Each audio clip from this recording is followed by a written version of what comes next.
नमस्कार, आप देख रहे हैं मीडिया हलचल। मैं हूं आपके साथ पूजा यादव। उत्तर प्रदेश में चुनाव है। उत्तर प्रदेश के चुनाव में किसान आंदोलन की भूमिका कितनी अहम रहने वाली है, आप इस बात को इसी बात से समझ सकते हैं कि तीनों ही कृषि कानूनों को सरकार को आखिरकार वापस लेना पड़ा और अब इन तीनों ही कृषि कानूनों को संसद के दोनों सदनों पर भी रद्द किया जा चुका है।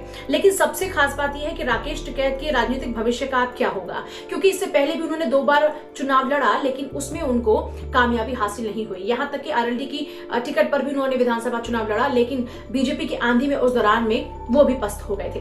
लेकिन तब तक एक नेशनल पर्सनालिटी के तौर पर अपने आप को एस्टैब्लिश नहीं कर पाए थे राकेश टिकैत। लेकिन फिलहाल कृषि कानूनों के खिलाफत में जो किसान आंदोलन शुरू हुआ, उस किसान आंदोलन के जरिए राकेश टिकैत एक नेशनल पर्सनालिटी बन चुके हैं और चारों तरफ उनके नाम की चर्चा होती है। आप अगर किसी से भी आप पूछते हैं कि राकेश टिकैत कौन है, तो आप बखूबी किसी की भी जुबान से सुन सकते हैं कि आखिरकार राकेश टिकैत कौन है।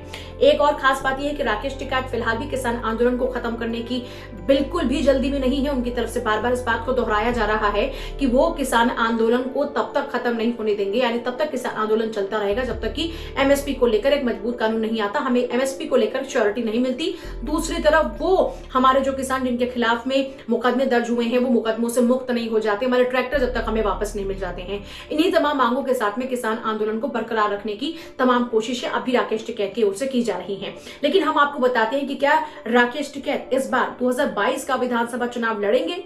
अगर आपके जहन में भी ये सवाल है तो हम आपको बता दें कि फिलहाल वो किसी भी विधानसभा चुनाव को लड़ने के मूड में नजर नहीं आ रहे हैं। लेकिन हाँ, खबर ये है कि उनके बड़े भाई जरूर इस बार विधानसभा चुनाव लड़ सकते हैं, लेकिन उनके विधानसभा चुनाव लड़ने की जो गुंजाइश है वो कम नजर आती है। अभी तक की जो खबरें हैं वो यही बताती हैं कि आने वाले विधानसभा चुनाव में राकेश टिकैत चुनाव नहीं लड़ेंगे। देखिए, इसकी खास बात ये भी है कि पिछले कुछ दिनों राकेश टिकैत पर आरोप ये लगते रहे कि वो राजनीति से प्रेरित होकर, उत्तर प्रदेश की राजनीति से प्रेरित होकर, पंजाब की राजनीति से प्रेरित होकर, या यूं कह लीजिए कि ओवरऑल राजनीति से प्रेरित होकर वो इस आंदोलन को और सक्रिय कर रहे हैं, क्योंकि इसमें उनकी अपनी राजनीतिक महत्वाकांक्षाएं हैं।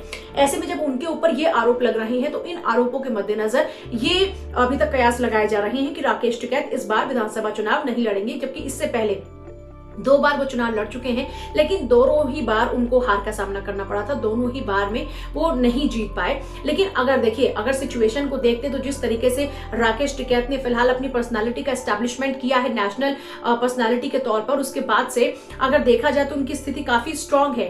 और जिस तरीके से देखिए, इसी किसान आंदोलन के जरिए आरएलडी भी इस बार काफी कॉन्फिडेंट नजर आ रही है, जबकि इससे पहले की अगर चुनाव की बात करते हैं तो खुद यहाँ पर देखिए बाप और बेटे अपने ही गढ़ में जीत नहीं पाए थे और उनको भी हार का सामना करना पड़ा था। लेकिन इस बार किसान आंदोलन ने जयंत चौधरी में भी जान फूंक दी है, उनकी पार्टी में भी जान फूंक दी है। जान फूंकने से तात्पर्य यहाँ पर यह है कि पिछली बार पस्त होने के बाद एक बार फिर से पार्टी को एस्टैब्लिश करने के लिए, स्ट्रॉन्ग करने के लिए जयंत चौधरी भी एक्टिव हो गए इसी किसान आंदोलन के जरिए।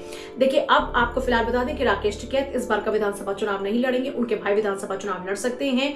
अब एक नेशनल पर्सनालिटी के तौर पर वो सामने आ चुके हैं। किसान आंदोलन को अब भी खत्म नहीं होने दे रहे हैं और अभी भी उनकी तरफ से खत्म ना होने देने के पीछे एक ठोस वजह दी जा रही है कि वो चाहते हैं श्योरिटी। जब तक उनकी बात सरकार से नहीं होगी तब तक किसान आंदोलन खत्म नहीं होगा।